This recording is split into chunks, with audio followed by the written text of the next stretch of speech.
C'est dans le but de faire diversion à la tenue de la table ronde sur le Sahara occidental, qui verra le Maroc s'asseoir face au Front Polisario, auquel il dénie la qualité d'interlocuteur avec qui négocier la solution du conflit, dont le territoire est l'enjeu, et même de la rendre inutile, qu'à l'approche de ce rendez-vous Mohamed VI a fait l'offre à l'Algérie de l'ouverture d'un dialogue direct et franc entre les deux pays visant à dépasser les différends qui les opposent. Le souverain marocain s'attendait à une réaction officielle du pays voisin qui, selon la position algérienne, qu'elle exprimerait, lui permettrait de désengager le royaume du processus de négociation avec le Front Polisario dont elle est une étape. Il a dû désenchanter au constat que son offre fraternelle n'a pas fait s'agiter Alger, où elle a été accueillie comme étant un non-événement. Pour autant, le Palais et le Magzen en émoi à l'approche de la tenue de la table ronde de Genève ont tenté par une ultime initiative de faire réagir les autorités algériennes avant la date fatidique fixée à ce rendez-vous en exerçant sur elles ce qui leur paraissait une pression diplomatique à laquelle elles ne pourraient se dérober. Elle a consisté à faire convoquer par le ministre des Affaires étrangères l'ambassadeur algérien pour lui faire part du souhait du royaume de connaître la réaction officielle d'Alger sur l'initiative royale.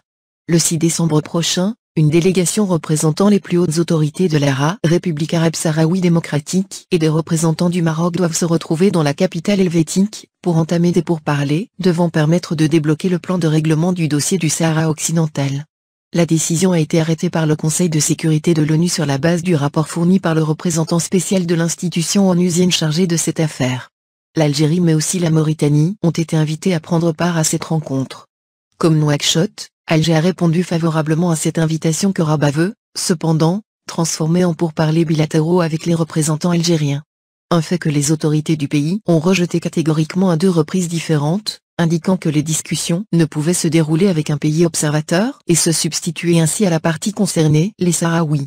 Après une intense offensive diplomatique visant à incriminer l'Algérie et la présenter comme principal élément de blocage, Mohamed VI a changé carrément de stratégie, invitant cette fois le voisin à la mise en place d'un mécanisme visant à aplanir les différends entre les deux pays. Une offre empoisonnée, en fait, car s'inscrivant en droite ligne dans la perspective de l'échéance de Genève à laquelle le roi tente d'échapper. L'initiative a fait grand bruit. Elle a été saluée par le Qatar, allié naturel du Maroc, la Ligue arabe solidement tenue en main par l'Arabie saoudite, le ministre français des Affaires étrangères et de l'Europe dans le pays est connu pour soutenir les thèses du royaume, mais aussi les Nations unies, et les Pays-Bas qui se disent inquiets pour la stabilité de la région. Pendant plusieurs jours, Alger s'est gardée de répondre de manière officielle, mais elle a laissé filtrer des informations à travers lesquelles elle rejetait l'offre en la présentant comme un piège évident. Jeudi, le ministère algérien des Affaires étrangères a, cependant, réagi en appelant à son tour à une réunion de l'Union maghrébine arabe (OUMA). Le texte indiqua également qu'il était inutile d'aller vers la création d'une autre structure du moment qu'un cadre de concertation existait déjà. L'appel de l'Algérie a été, à son tour, salué y compris par l'Union européenne. La Ligue arabe a réagi également en précisant avoir reçu une demande algérienne et tunisienne pour la tenue d'une réunion de l'OUMA. Le fait semble avoir fortement déplu à Rabat, qui décide alors d'intensifier la pression. Ce lundi, l'UMAE marocain décide donc de convoquer l'ambassadeur d'Algérie à Rabat pour transmettre un message aux autorités algériennes. Le fait est considéré comme étant le premier, et sans doute le seul contact officiel, qu'ont eu les deux États sur le sujet.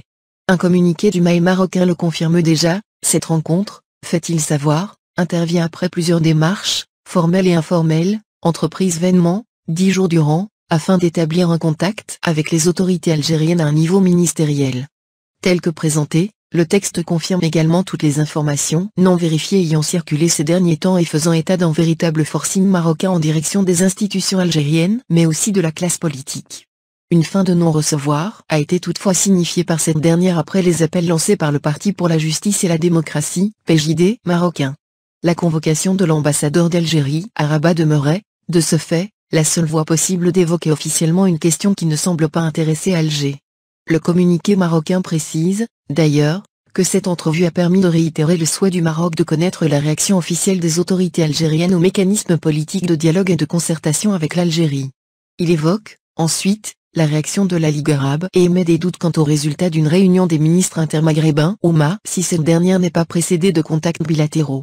La demande algérienne est, ensuite, rejetée et présentée comme étant sans rapport avec la proposition de Mohamed VI, qui insiste encore pour une réponse officielle. Le dernier tournant avant le 6 décembre est entamé. La pression s'accentue. De loin, Alger évite de s'impliquer dans la guerre diplomatique que Rabat a déclenchée.